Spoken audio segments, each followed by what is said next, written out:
van a preguntar. Bien. Bien, entonces vamos a tratar de corregirlo todo este examen o lo que más podamos. Bien, pero vamos a intentar. Sí, entonces. Vamos a la primera pregunta. Bien. Cualquier cosa que no puedan ver lo que estoy pasando, que no me escuchen más, de última me mandan un mensajito por el grupo, ¿sí? Es porque me murió todo finalmente. Bien. Bueno, entonces dice, en la pregunta 1, la ovogénesis es el proceso de formación de las gametas femeninas a través de la división meiótica. Podríamos decir que se caracteriza por, bien, A, la profase 1 queda detenida intrauterinamente sin haberse producido el crossing over. Bien. ¿Podemos decir nosotros esto? No. Sí, no podemos decir esto. Bien. En la B. Sí, me apareció alguien. Ahí está. En la B nos dice, la meiosis 2 se completa alrededor del día 14 del ciclo menstrual. No. ¿Sí? La meiosis 2 se completa al momento de la fecundación. Bien. En la C nos dice, la meiosis 1 se completa en el momento de la ovulación. ¿Sí? Esto es correcto. Bien. Y en la D nos dice, la ovulación da origen indispensablemente a la formación de un óvulo verdadero. Nosotros tampoco podemos decir eso, ¿sí? No, o sea, no podemos afirmar eso, ¿sí? No podemos decir que la ovogénesis se caracteriza por eso. Bien. Vamos con la pregunta 2. Los niveles de testosterona se mantienen bajos los primeros años de vida hasta que el varón llega a la pubertad. En este momento ocurren varios cambios en el cuerpo. Marque la opción que considera correcta al respecto. Bien. Entonces nosotros tenemos que marcar la opción correcta. ¿Sí? La pubertad en el hombre comienza, cuando empiezan a aumentar los niveles de testosterona en sangre producida por las células de Sertoli, es lo mismo. Bien, la primera parte es correcta, ¿sí? Es decir, lo que marca el inicio de pubertad son estos picos, ¿sí? De testosterona, de hormona testosterona, que da lugar justamente a la producción de espermatozoides, pero no en las células de Sertoli, ¿sí? Sino que esto sucede en las células de Leydig o las células intersticiales. Bien, entonces esto es incorrecto. En la B nos dice que el estirón puberal es el aumento acelerado de la talla y es el hecho que marca el inicio de la pubertad. Bien. Lo mismo que decíamos recién, ¿sí? El estirón puberal es el aumento acelerado de la talla. Sí, esa parte es correcta. Lo que no es correcto, ¿sí? Es que eso marca el inicio de la pubertad. Bien, como dije, lo que marca el inicio de la pubertad es estos niveles aumentados de testosterona, o sea, un aumento en los niveles de testosterona que genera, ¿sí? La producción de espermatozoides, entre otras cosas, pero esencialmente a raíz de esa primera producción o aumento de testosterona. Bien. En la opción C les dice, la testosterona también está implicada en otros cambios como el engrosamiento de las cuerdas vocales, la aparición del vello pubiano, la disminución de la masa muscular, etc. Bien, no es correcto, porque, o sea, todo es correcto salvo la parte cuando dice la disminución de la masa muscular, porque hay un aumento de la masa muscular. ¿Sí? Y por último tenemos la opción D que dice, en general, la pubertad en el varón inicia en forma más tardía que en la mujer. Bien, y esto es correcto. ¿Sí? Bien. O por lo menos, digamos, la podemos descartar, o sea, podemos descartar las anteriores y mantener esa opción porque todas las otras son incorrectas, ¿bien? ¿Sí? ¿Alguna pregunta hasta acá? No. No, profe. Bien.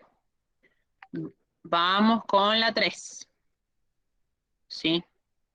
Dice, durante muchos años los métodos anticonceptivos más ampliamente utilizados fueron los métodos de barrera, pero a partir de la década del 60 y 70 muchas parejas los abandonaron y se generalizó el uso de métodos hormonales, los cuales complican la protección contra las ITS. Con respecto a ellas podemos decir que, bien, es decir, que nosotros estamos tratando de establecer la asociación correcta. Bien, entonces, vamos acá con cada opción. La opción A dice: la alteración más frecuente que produce el herpes simple tipo 2 al bebé que pasa por el canal de parto es la ceguera, sordera e incluso la muerte. Bien, eso es incorrecto, porque eso sucede en el herpes simple tipo 2. Bien, no tipo 1. ¿Sí? En la opción B, las mujeres infectadas con linfogranuloma venéreo pueden sufrir cambios en la mucosa del cuello uterino que los lleva a cáncer de cuello. Bien, a ver. Esta enfermedad en particular, o sea, esta enfermedad venérea en particular, está caracterizada porque aparece una úlcera en los genitales, o sea, en la porción externa de los genitales, ¿bien? Y en el caso de las mujeres, ¿sí? Hay un engrosamiento de los ganglios, perdón, en el caso de los hombres, hay un engrosamiento de los ganglios linfáticos de la ingle, ¿sí? En el caso de la mujer, son los pararrectales, ¿bien? Esta enfermedad, el linfogranuloma venéreo, ¿sí? No suele tener esta enfermedad síntomas destacables, o sea, síntomas que nosotros podamos observar y decir, tenemos linfogranuloma, ¿bien? Pero puede afectar el útero y puede afectar las trompas, pero no da cáncer, ¿sí? Sino que, digamos,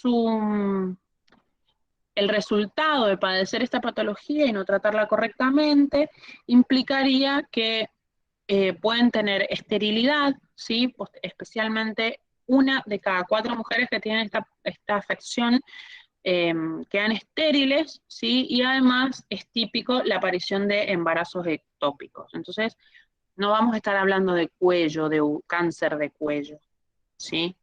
Entonces es incorrecto eso. En la C nos dice una complicación muy frecuente con pacientes, en pacientes de SIDA es la neumonía, ¿sí? Por Pneumocystis carini, o un tumor en la piel conocido como Kaposi, eso es correcto. Bien, esto es algo que nosotros podemos afirmar con respecto a las enfermedades, infecciones o enfermedades de transmisión sexual, ¿sí?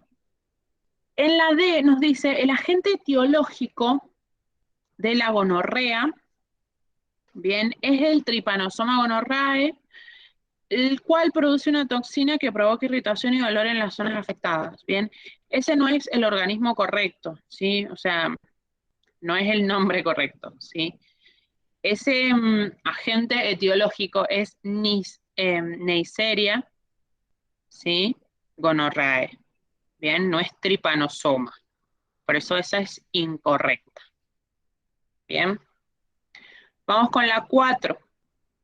En la mujer, el ciclo menstrual puede estudiarse desde distintos puntos de vista, ¿sí? Ya que de forma simultánea ocurren a nivel de hipotálamo, hipófisis, a nivel de ovarios y a nivel endometrial. Seleccione de las siguientes opciones la opción que correlaciona correctamente lo que pasa a nivel ovárico y endometrial. Bien, entonces acá tenemos que comparar, o sea, encontrar la asociación correcta con cada uno de esos ciclos, ¿sí? O sea, cada uno de esos niveles de ciclo que nosotros hemos estudiado. Entonces, en la A nos dice, la fase folicular del ciclo ovárico se relaciona con la fase secretora del ciclo uterino. Son fases opuestas, primero que nada, o sea, la fase folicular y la fase secretora, ¿sí? Y después, la fase folicular, nosotros sabemos que se relaciona con la fase de flujo menstrual y con la fase proliferativa, ¿sí?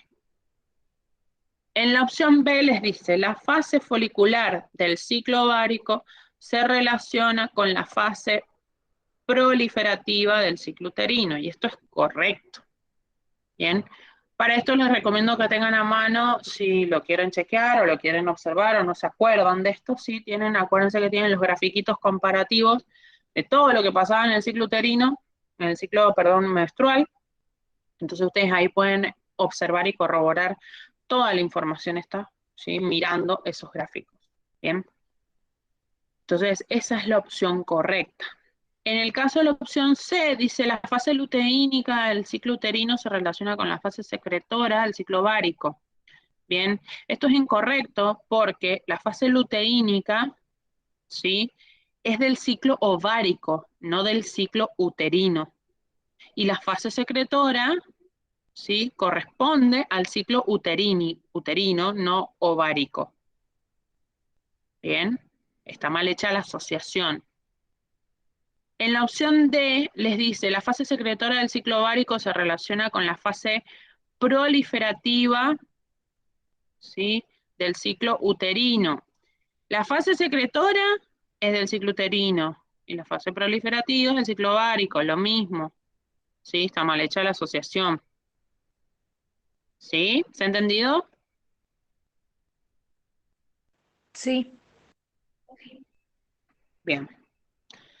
Vamos con la pregunta 5. ¿Cuánto tiempo aproximadamente pueden vivir los espermatozoides humanos en el tracto genital femenino? Y acá es una pregunta capciosa, porque les dice, en el apunte, les dice que puede vivir entre 24 y 72 horas.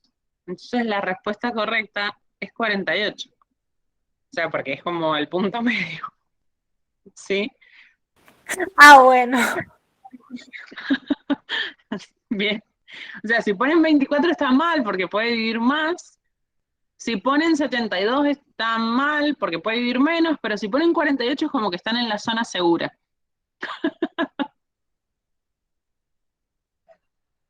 ¿Sí? Hermoso el razonamiento. Bien. Vamos con las 6. Las trompas uterinas son estructuras importantes en el aparato reproductor femenino por su papel en la reproducción. Respecto a ellas podemos decir que, es decir, estamos buscando la asociación correcta. Bien, entonces, nos dice, las fimbrias y cilias de la trompa atraen al ovocito secundario luego de ser liberado del folículo. Bien, esto nosotros lo podemos afirmar, bien, lo podemos decir, ¿sí? En la opción B nos dice, el ovocito primario ingresa a la trompa y luego llega al útero donde se implanta en caso que haya sido fecundado. O sea, esa frase está toda mal por donde la miren. Bien, el ovocito primario no ingresa a la trompa, ¿sí? Ni llega al útero, ni se implanta en caso de que haya sido fecundado. El único momento en el cual va a existir la implantación es si ese óvulo fue fecundado. Para que ese óvulo haya sido secundario, implica que ese ovocito secundario completó la meiosis 2. Bien, no el ovocito primario. ¿Sí? En la opción C les dice su ligadura, unilateral impide definitivamente el embarazo. Esto no es del todo correcto, ¿sí? Porque la ligadura de trompa, o sea, la ligadura es únicamente efectiva, digamos, o sea, la ligadura de las trompas es efectiva en un 99,5%. Es decir, que hay un 0,5% de mujeres que pueden llegar a quedar embarazadas aún habiéndose ligado las trompas. ¿Sí? En la opción D les dice, el tránsito del óvulo fecundado hasta el útero demora 5 a 7 días aproximadamente. Bien.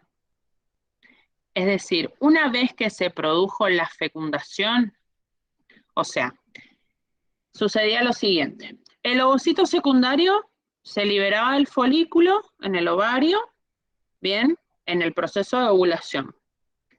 La trompa de falopio lo capta, ¿sí? O sea, por el batir de las fimbrias, y empieza a descender, ¿sí? Empieza a descender hasta el útero. Bien.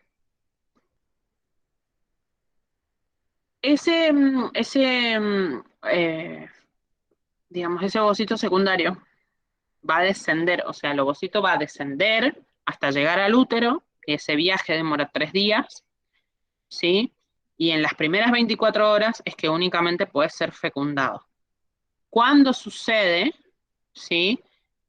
Digamos, si es que sucede la fecundación, se implanta 2 a 3 días después de que ha llegado al útero, es decir, desde que se produjo la fecundación tarda 6 o 7 días.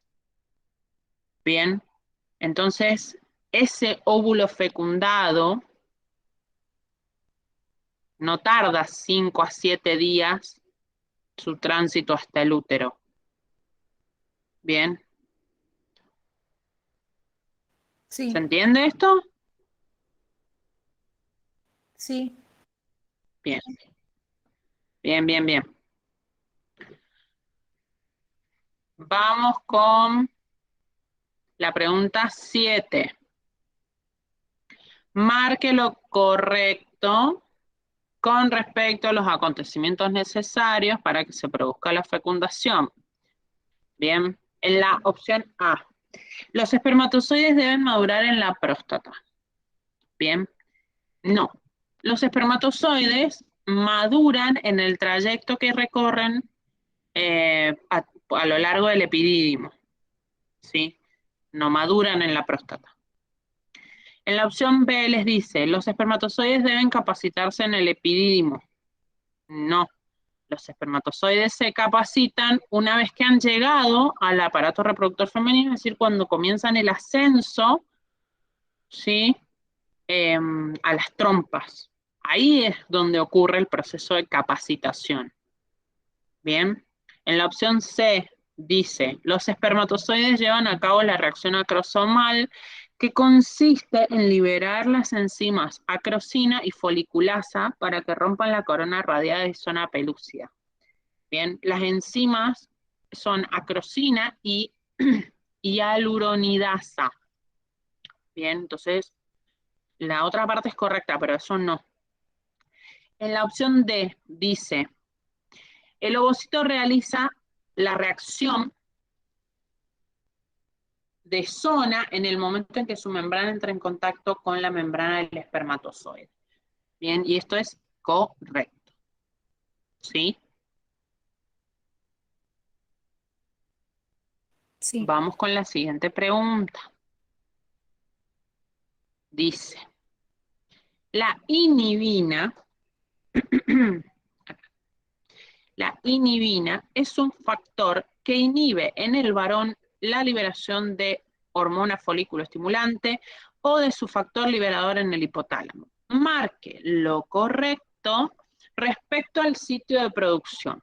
Bien, es decir, lo correcto en este caso es decir que es en las células de Sertoli o de Sertoli.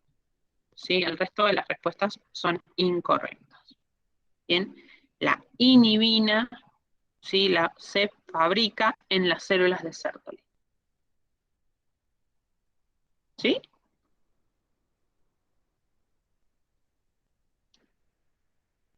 Vamos con la siguiente. 9.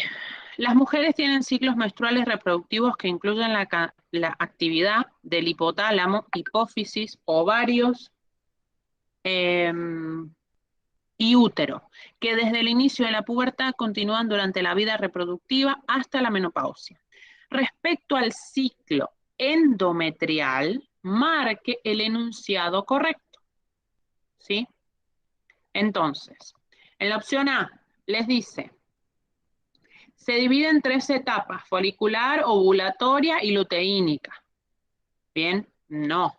¿Sí? Ese es el ciclo ovárico. Bien, no el ciclo. Se divide en 3 etapas, menstrual, estrogénica y secretora.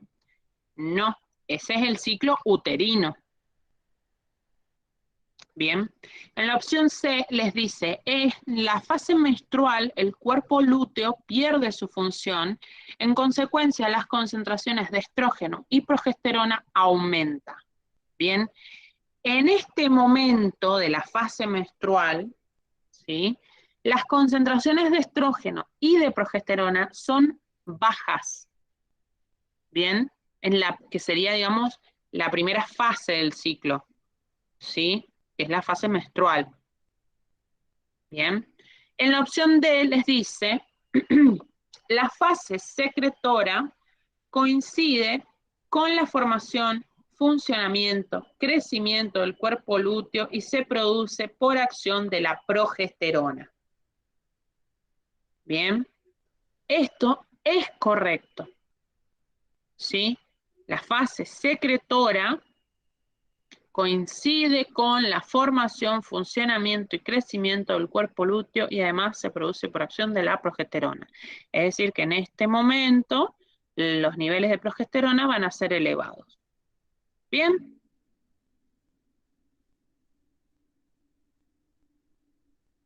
¿Sí? Yes. Sí. Yes. Bien. Vamos con la siguiente. Una espermátide es una célula de forma esférica o poliédrica pequeña que debe transformarse en una célula diferenciada, el espermatozoide, el cual está diferenciado y adaptado a la función reproductiva.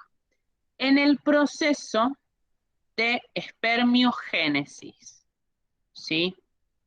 ¿Qué era la espermiogénesis? Era la diferenciación de espermátida en esperma o en espermatozoide.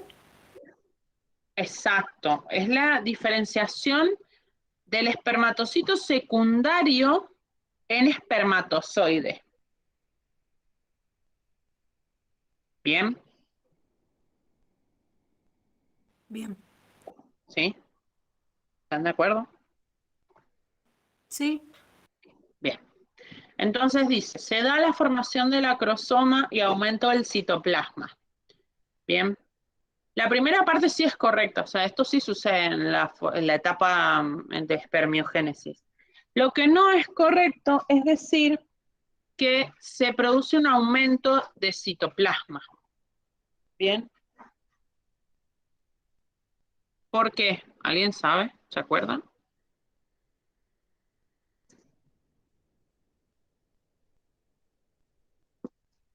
Porque cuando se producía el proceso de espermatogénesis, ¿sí? De espermiogénesis, perdón, perdía los restos de citoplasma, ¿sí? No es que los aumenta su citoplasma. Bien, fíjense, por eso es correcta la B, que dice, se da una reducción de citoplasma y formación del acrosoma, ¿sí? Esto es correcto. En la opción C les dice, se da una reducción del tamaño del núcleo y pérdida de mitocondrias, ¿bien? Y no es así en cuanto a la pérdida de mitocondrias, es decir, el núcleo sí es un núcleo reducido, pero no pierde mitocondrias, sino que aumenta su número. Bien. Y en la D, que dice, se da la división celular que permite la reducción del material genético. No. O sea, eso ya pasó. ¿Sí? Esa célula que se va a diferenciar ya es una célula N. Bien.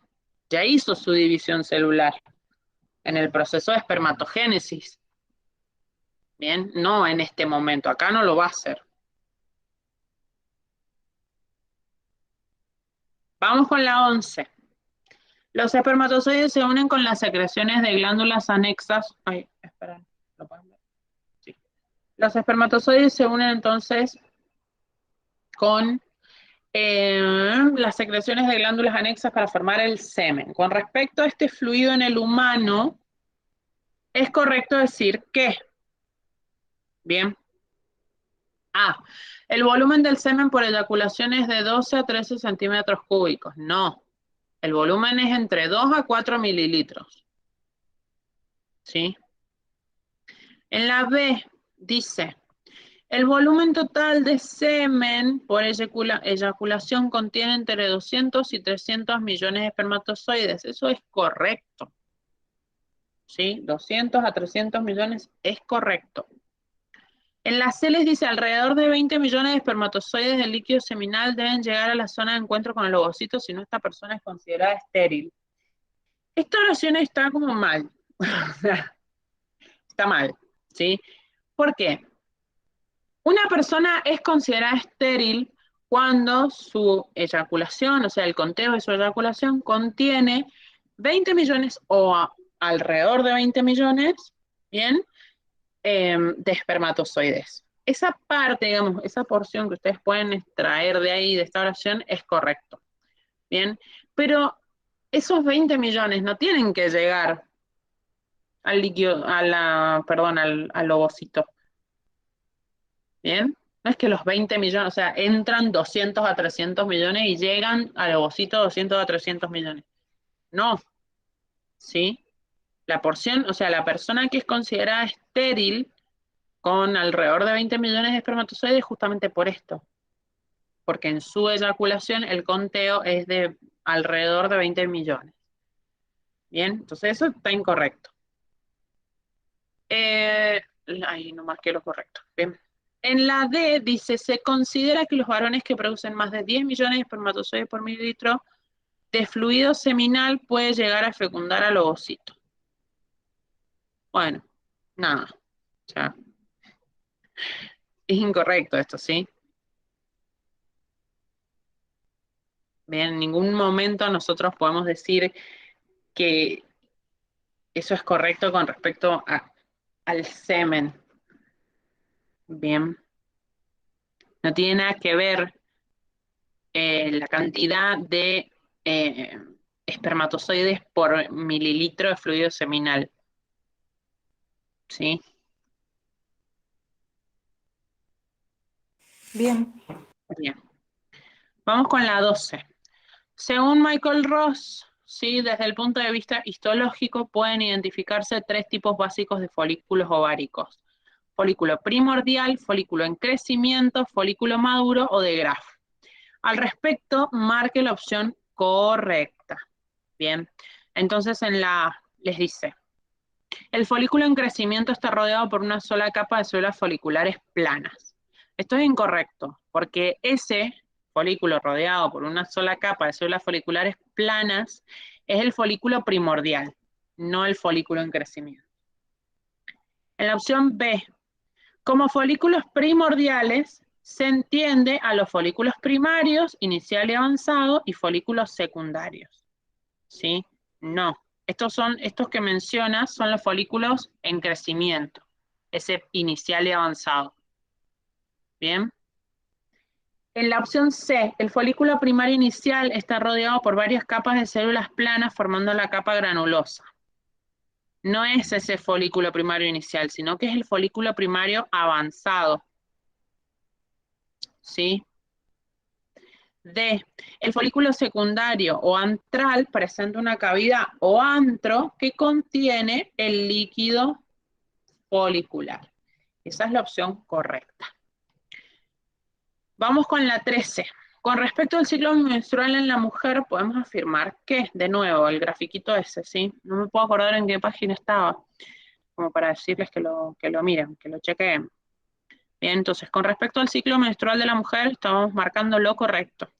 A. El aumento rápido de los estrógenos cerca de la mitad del ciclo provoca un claro incremento,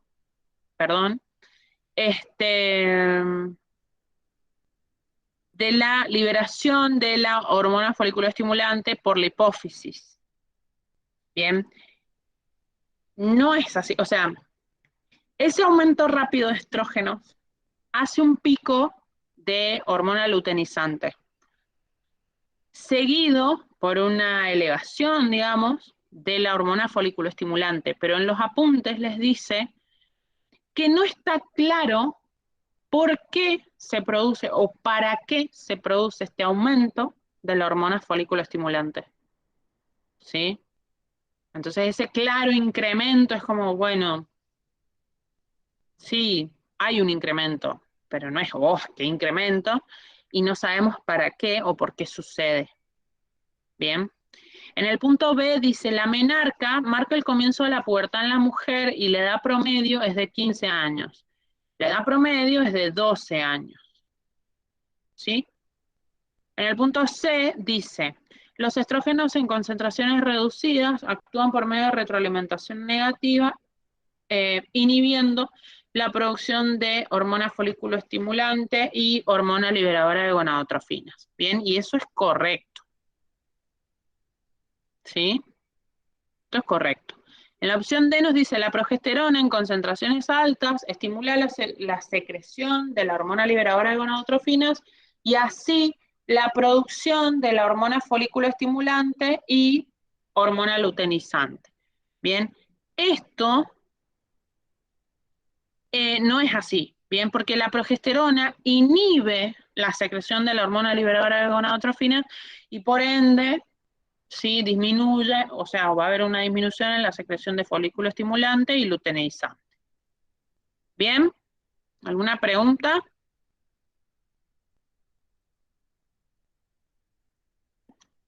No.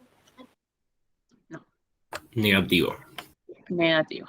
Bueno, sigamos. 14. Con respecto a las células presentes en los testículos, es correcto afirmar que, ¿sí? A partir de las espermatogonias se produce espermatogénesis dentro de los túbulos seminíferos. Arrancamos bien, ¿sí? Esto es correcto. Bien, esa célula inicial, 2N, es la espermatogonia. ¿Sí? Esto genera espermatogénesis. Bien, y esto sucede en el interior de los túbulos seminíferos. En la opción B nos dice, las células de Leydig responsables de la síntesis de testosterona se encuentran en el interior de los túbulos seminíferos. Esto es incorrecto, porque están entre los túbulos seminíferos, no en el interior. ¿Ok? Había una pregunta muy parecida en el trabajo práctico evaluatorio. C. La testosterona en concentraciones elevadas produce retroalimentación positiva para la liberación de folículo estimulante y luteinizante, o sea, hormona, folículo estimulante y hormona luteinizante. A ver, funciona a base de un sistema de retroalimentación negativa. ¿Qué quiere decir esto? Me refiero a la testosterona. A medida que la concentración de la testosterona aumenta, ¿sí? La secreción de la hormona luteinizante se hace más lenta. Bien, entonces no es un sistema de retroalimentación positivo. Porque si no implicaría que si aumenta el nivel de testosterona, aumentaría, ¿sí? La secreción de hormona luteinizante y folículo estimulante. Bien, entonces no, es un sistema de retroalimentación negativo, eso es incorrecto. Después, en la D, los espermatozoides que produce formarán parte, formarán parte junto con las secreciones de las glándulas anexas del semen que tiene el pH ácido. El semen no es ácido, sino que es levemente alcalino. O sea, es alcalino porque trata de neutralizar, o sea, está capacitado para neutralizar la acidez del cuello del útero. ¿Sí? Entonces no es ácido el semen. Es ligeramente alcalino.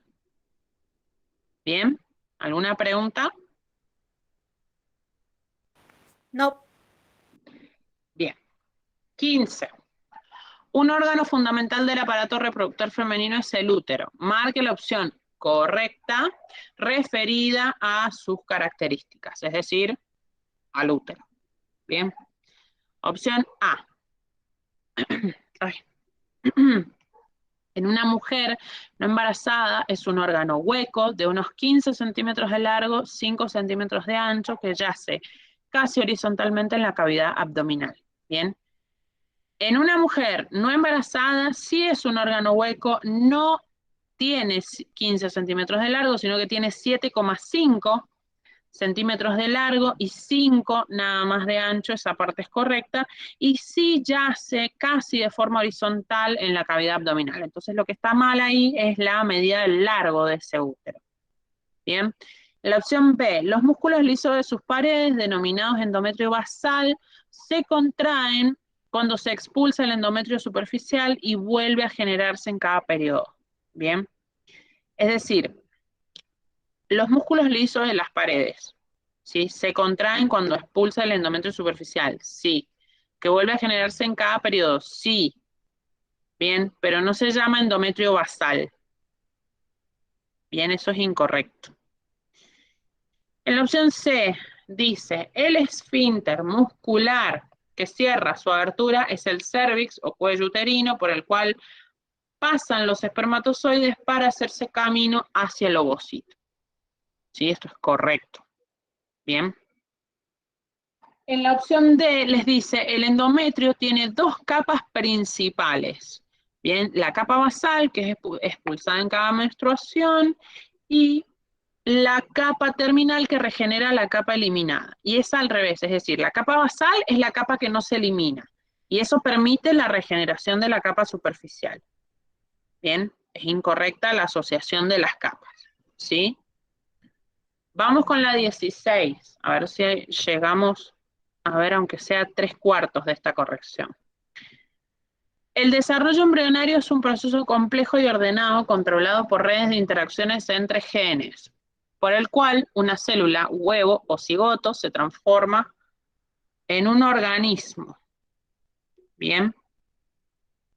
¿Cuál de las siguientes opciones se produce durante la 4ª semana de gestación? Es decir, estamos buscando marcar lo que es acertado con la 4ª semana de gestación. ¿Sí? Entonces, en el caso de la opción A, dice A, aparición del amnios. Eso es incorrecto, ¿sí? Porque eso sucede en la semana, eso sucede, perdón, a partir del día 8. Bien. En la B, dice plegamiento laterolateral y cefalocaudal. Esto es correcto, bien, esto es lo que permite el desarrollo del tubo digestivo, ¿sí? En base a estos plegamientos. En la opción C les dice desarrollo de la circulación útero-placentaria. Esa circulación se desarrolla alrededor del día 11 y 12. Bien. En la opción D, formación de las vellosidades terciarias, ¿sí? Y eso es incorrecto porque eso recién sucede al final de la 3ª semana. Bien, entonces no durante la 4ª semana que dice ahí, ¿sí? Entonces la opción correcta era la B. Vamos con el punto 17. En el caso de embarazo, el endometrio no se cae debido a que se sigue produciendo progesterona. El responsable de esta producción es el cuerpo lúteo, el cual es mantenido por... Mi gato está... Cállate, mi gato está opinando sobre este tema. El cual es mantenido por, es decir, estamos buscando lo que mantiene al endometrio, ¿sí? Produciendo, fabricando progesterona ahí. Bien. Entonces, la respuesta correcta es las gonadotrofinas que produce el corión, o sea, que fabrica el mismo corión, ¿sí? Del embrión. Bien. El cuerpo lúteo secreta la gonadotrofina coriónica humana, esa gonadotrofina coriónica humana estimula el cuerpo lúteo y ese cuerpo lúteo sigue produciendo estrógeno y progesterona, entonces mantiene esos niveles elevados. Bien. ¿Alguna pregunta? Tengo la garganta áspera. Chicos, esta tierra. No, profe. Creo que me voy a morir. Bien. Vamos con una más. 18. La fecundación es un proceso biológico que consiste en la unión o fusión del ovocito y del espermatozoide. Para esto, los espermatozoides necesitan de contracciones rítmicas y relajaciones perfectamente coordinadas por fibras musculares lisas de los órganos genitales femeninos internos. Estas actividades son estimuladas y reguladas por la oxitocina y la progesterona de la mujer y las prostaglandinas del hombre. Bien. Eso es lo que estimula ambas actividades. ¿Sí? Es decir, el hecho de que los espermatozoides suban, entre comillas, y el ovocito se acomode bien para poder encontrarse, ¿sí? 19. De acuerdo a las membranas extraembrionarias, marque la respuesta correcta. Correcto. ¿Sí? Dice A, El corion es una combinación de células del trofoblasto y del mesodermo extraembrionario que crece a partir del propio embrión. Esto es correcto. Bien. En la B les dice, el saco vitelino, ¿sí? Se desarrolla a partir del ectodermo y no contiene vitelo como en las aves y reptiles. Sí, no contiene vitelo como en las aves y reptiles, pero se desarrolla a partir del endodermo, no del ectodermo. En la opción C les dice, la alantoide se origina del saco vitelino aproximadamente en el día 8 del desarrollo embrionario, y esto es de a partir del día 16. ¿Sí? Y en la D les dice, el amnios forma una membrana extraembrionaria que comienza a rodear la totalidad del embrión, que aparece en el día 16 del desarrollo, y esto es el día 8. ¿Sí? Estaban como al revés los valores. Bien. La función es correcta, digamos. Lo que está mal es el momento del desarrollo, ¿sí? Bien. Bueno, gente, vamos a llegar hasta acá porque ya nos quedan 3 minutitos y no me da más la garganta.